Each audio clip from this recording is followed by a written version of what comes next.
觉醒。最近在网络上有2个重要的觉醒运动，一个是所谓的白帽子呼吁民众对深层政府重新认识的觉醒，另一个是中国大陆的年轻人开始流行的躺平运动。这主要是因为世界告诉他们只要努力就会有好的生活，但最后发现这只是一个谎言，因为再怎样努力永远赶不上房价、物价的攀升，所有的努力好像都被吃掉了，他们的生活水平只是在原地踏步。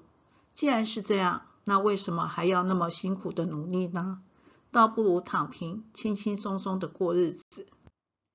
启示录中提到，天使告诉约翰，你所看见那淫妇做的重水，就是多民、多人、多国、多方。你所看见的那10角与兽必恨这淫妇，使她冷若赤身，又要吃她的肉，用火将她烧尽。因为神使诸王同心合意，遵行他的旨意，把自己的国给那兽，只等到神的话都应验了。也就是掌握世界的黑暗势力一定会让老百姓很痛苦，直到神的话成就。所以这些痛苦只是要让人发现它其实就是一个谎言，主要的目的是要让人觉醒。不过既然是觉醒，就应该比躺平有更深刻的认识。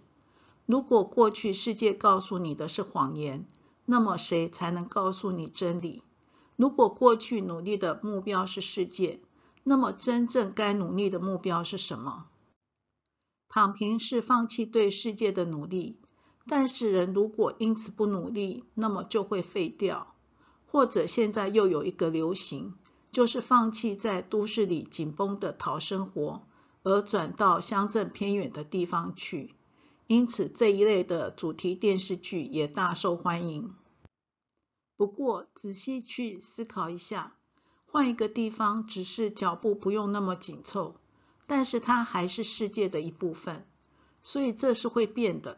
现在的乡镇会成为将来的都市，归根究底并没有为所发现的事提供一个根本的解决之道。